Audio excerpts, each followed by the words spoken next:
To many, the proposed action is an indication that the struggle of the Ogoni people, caused by the oil exploration of shale in the areas, is not in vain. The Ogoni people have continued to demand for environmental, social and economic justice, a cause for which many died and properties lost. Oil exploration that started in the 1950s led to the destruction of one of the world's greatest mangrove forests after the Amazon basin in Brazil.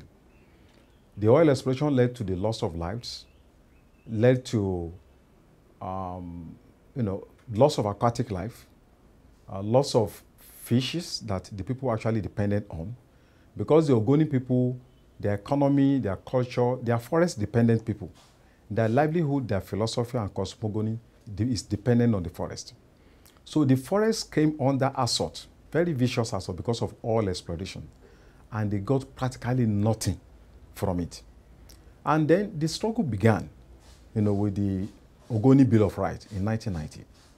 After a lot of campaigns have been waged locally and internationally through the Emirov, which was established by Ken Saru and a lot of other environmentalists across the world.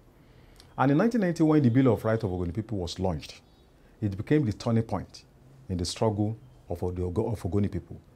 Within a very short time, Ogoni was lifted from an insignificant corner of the globe to world recognition, from hopelessness to grace, from despair to grace. And I think the battle was unique. The Ogoni people waged this struggle in a very peaceful manner. You see almost about 300,000 people on the streets of Port Harcourt waving lifts. And it caught the conscience of the international community. President Buhari has constituted the Governing Council, Board of Trustees and Project Management Team of the Hydrocarbon Pollution Restoration Project. He also approved the setting up of a trust fund for HYPREP, with a further directive that contribution deposit of $10 million be made by stakeholders within 30 days of appointment of members of the Board of Trustees for the trust fund. It's becoming almost too late because, in fact, the UNEP recommendation, if you read it, emphasize the urgency in the report because people have lost their vegetation, oil fire leading to consuming vegetation, and then food security was threatened. And then we also discovered that benzene was being released into the, that people were consuming, which is even about 900 times above what was recommended by the World Health Organization. So there was urgency in that report, which was left, to rot away, in the dustbin for 4 good years. And having said that, the setting up of the governing board and then the board of trustees, and then the release by the federal government of $10 million is a good step forward. But it's not enough to address the major problems, that have been listed by the Ogoni people. The important thing is that the Ogoni people must be allowed to own the process. They must be allowed to have prior and informed consent of every project that has to be implemented, as recommended by UNEP. So I think it's a step forward, but it's not a 100% solution to the clamor for self-determination of the Ogoni people. Are you done with the report on... Philip Japa works with Environmental Rights Action, which is one of the campaign groups asking for the implementation of the UNEP report. His organization has commended the federal government, but like many others, they want the government to reconstitute the Governing Council of the Hydrocarbon Pollution Restoration Project. The people should be allowed to pick those who should represent them so that it's not like being unpicked from outside. What should they do? The reports of the UNEP is clear enough. First of all, you have the $10 million takeoff grant. We, as an organization, have been recommending an Ogoni restoration authority, something like that, which is an autonomous group to ensure that, the funds are judiciously used. The funds actually go into what it is supposed to go into. It is not the people that will do the cleanup, but groups that will do the cleanup, organizations that will do the cleanup must pass through due process. We don't expect Shell to do the cleanup because it will give itself pass mark, but it must provide the funds which must be used to do the cleanup. There's something called polluter pays principle. If you remember some years back, 2 or so years back, Shell was saying that the reason why it had not put in money for the cleanup is because counterpart funding had not come from the government. Now we have that counterpart funding, a government that didn't wait for Shell to take the first step, but actually showed good example by committing something. So now it is expected that Shell must put in something. So whatever is put in place financially, the Ogoni people must be in the know. They must understand, the processes, and then, necessarily ensure that what the report recommended in terms of where the cleanup must start from, the particular environment affected, the implementation follows that. But then there's also something lacking in the constituted board. We expect that civil society should also be part of that. It is the civil society that will hold, the government, and then, of course, those involved accountable. That link is missing, and we believe it is still not late for government to, I mean, you're watching what they're doing. You can still speak up for the people. Yes, but that is from outside. We should, if you've noticed, in the last 4 years since the report was recommended, civil society has championed this. Several stakeholders meetings have held. Civil society has aggregated the views of the people. Civil society is on the same page with the people.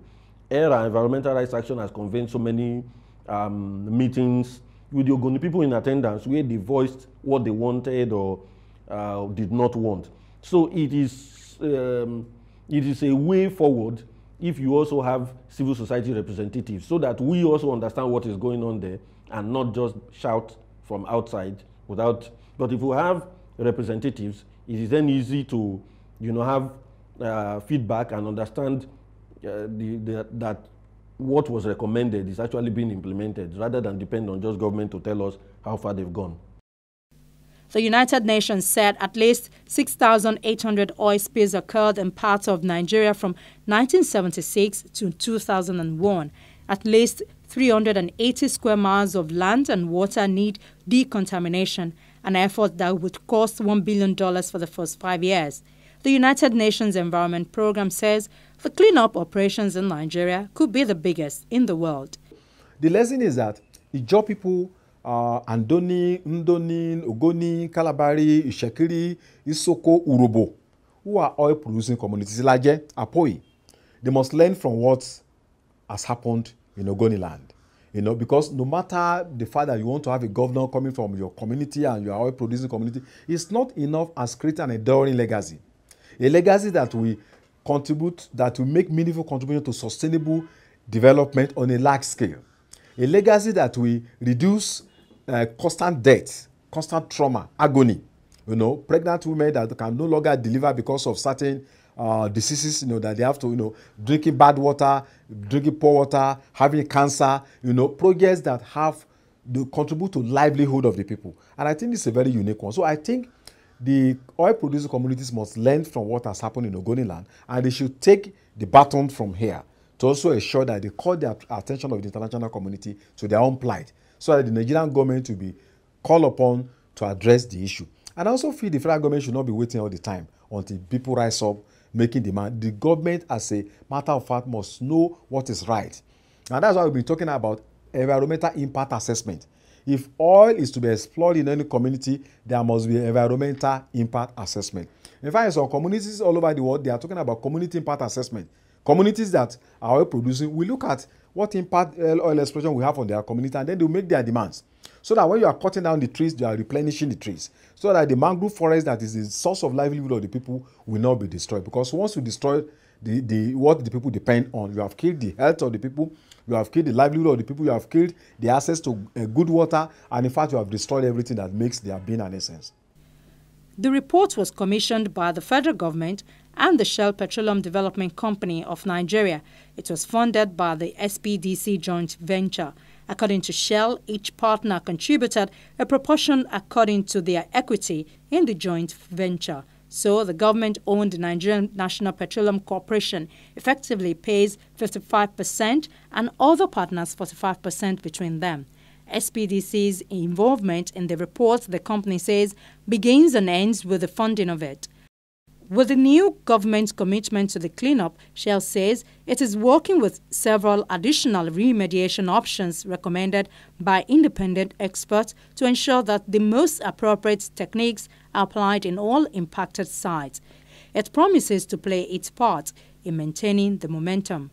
Other communities can learn from this in demanding justice. Monitor your environment, organize, mobilize, come together.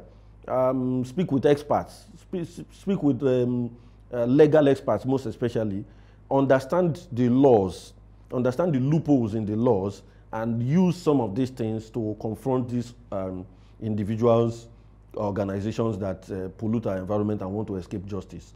So it's a learning point for all of us that no matter the state of your environment, if you are ready to confront the powers, you must have your facts. You must be able to go the extra mile. You must be able to speak with one voice and then demand justice. Finally, it will be served. That is what the Ogoni people have got. Restoring the livelihoods and well-being of future Ogoni generations is within reach, but timing is crucial. Given the dynamic nature of oil pollution and the extent of contamination revealed in UNEP's study, failure to begin addressing urgent public health concerns and commencing a cleanup will only exacerbate and unnecessarily prolong the Ogoni people's suffering.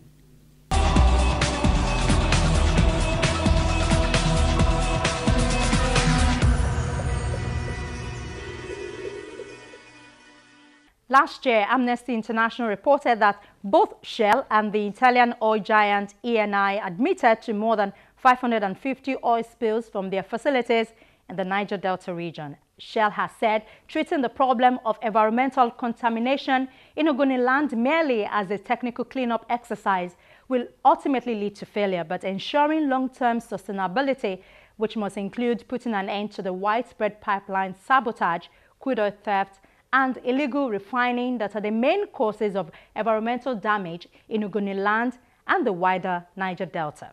Well, that's our program for today. Thank you for being a part of it. God willing, we'll be back with you next week. From all the crew here in Lagos, it's bye for now.